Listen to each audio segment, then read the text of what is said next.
कायद्यानुसार पोटगीचा अधिकार एखाद्या पत्नीला आहे, जी मुलं 18 वर्षापेक्षा कमी वय आहे त्यांना आहे, त्याचबरोबर आईवडिलांना आहे. एखादी व्यक्ती स्वतःचा चरितार्थ चालवण्यासाठी असमर्थ असेल, कुठल्याही प्रकारचा इन्कम सोर्स नसेल, तर त्याला पोटगी दिली जाते. यामध्ये भारतीय नागरिक सुरक्षा संहितेच्या कलम 144 नुसार पोटगीचा अधिकार प्राप्त होतो. तर यापूर्वी CRPC कलम 125 नुसार पोटगी देण्याचा अधिकार पत्नी, मुलं आणि आईवडिलांना होता. परंतु मित्रांनो, आताचे लेटेस्ट असं जजमेंट आलंय. ते जजमेंट आहे अलाहाबाद हायकोर्टाचं. त्यामध्ये असं म्हटलंय, एखादे सासू-सासरे सुनेला पोटगी मागू शकत नाहीत किंवा त्यांना पोटगी देता येणार नाही. तर याबाबतची कारण काय आहेत, कशामुळे हा पोटगीचा अधिकार नाकारलेला आहे, या विषयावर आपण चर्चा करणार आहोत. हे जजमेंट अतिशय लेटेस्ट असं जजमेंट आहे. 4 फेब्रुवारी 2026 जजमेंट आहे. तर या जजमेंट बद्दल आज आपण चर्चा करणार आहोत. नमस्कार मित्रांनो, मी ऍडव्होकेट तानाजी वाघमारे. आपण बघताय लीगल इन्फो MH25 चॅनल. तुम्ही नवे असाल, चॅनल सबस्क्राईब करा, व्हिडिओला लाईक करा आणि शेअर करायला विसरू नका. मित्रांनो, हा 4 फेब्रुवारी 2026 निकाल आहे आणि ही केस होती criminal division number 6502 of 2025, Rakesh Kumar and another versus state of UP and another.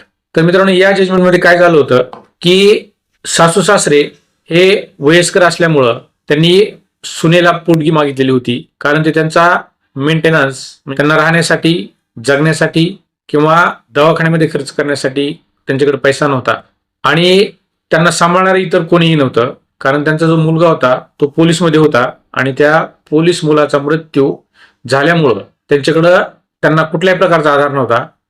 त्यांची जी सून होती, ती सून तो मुलगा मयत झाल्यानंतर त्याच ठिकाणी कॉन्स्टेबल म्हणून तिला शासनाने नोकरीला घेतलं होतं आणि केवळ सून ही त्या सासू सासऱ्यांची आधार होती आणि केवळ तिलाच ते पोटगी मागू शकत होते. त्यांना इतर मुलं नसल्यामुळं त्यांनी सुनेकडे पोटगीची मागणी केलेली होती.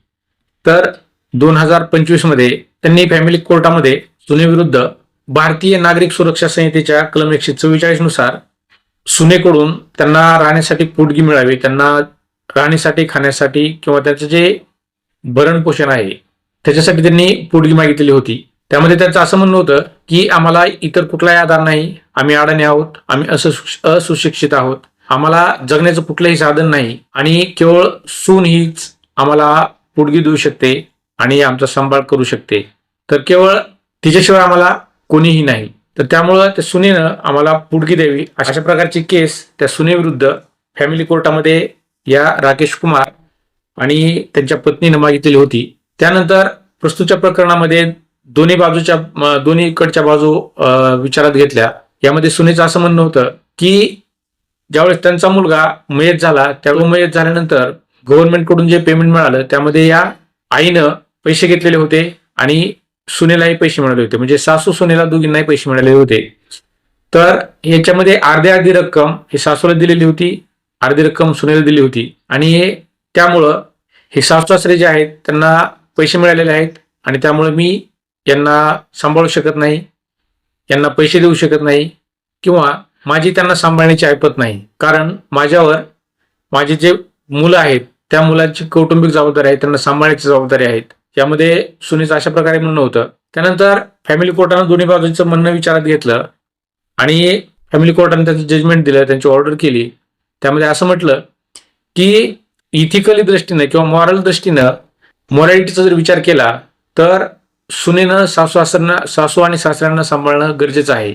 तो CRPC कलम 125, त्याचबरोबर भारतीय नागरिक सुरक्षा संहितेचे कलम 144 यामध्ये कुठेही असं सांगितलेलं नाही की सुनेनं सासू सासऱ्यांचा सांभाळ करावा, त्यांना मेंटेनन्स द्यावा, अशा प्रकारचं प्रोव्हिजन कुठल्याही कायद्यामध्ये नाही.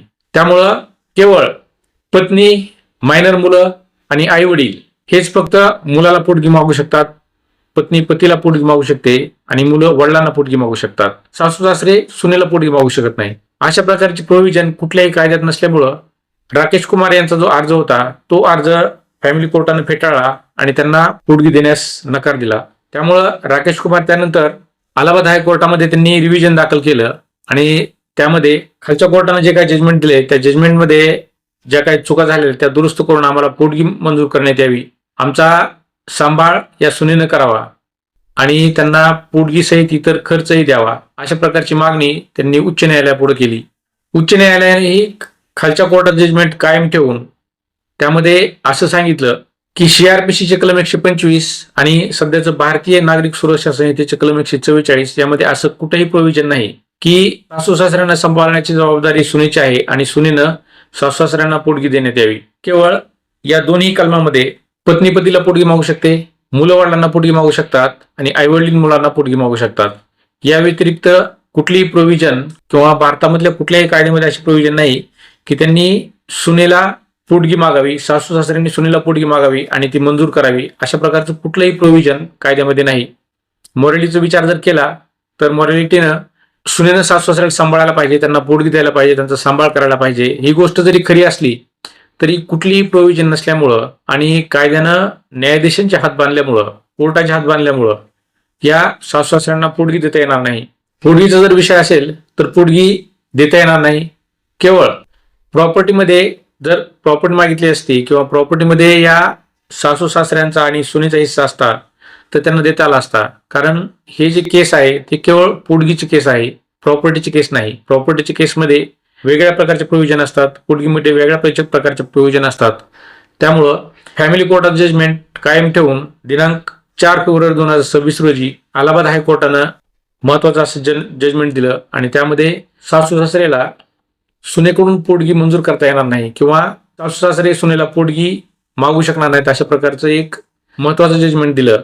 आणि त्यामुळे यापुढं कुठलेही सासू सासरे सुनेला पोटगी मागू शकणार नाहीत. जरी ते सुनेवर अवलंबून असले, नवरा मयत झाल्यामुळे नोकरी मिळाली असली, त्या पैशातून किंवा तिच्या नोकरीच्या पैशातून तिला सासू सासऱ्याला पोटगी देता येणार नाही आणि त्यांचा सांभाळ करता येणार नाही. अशा प्रकारचं हे जजमेंट आहे.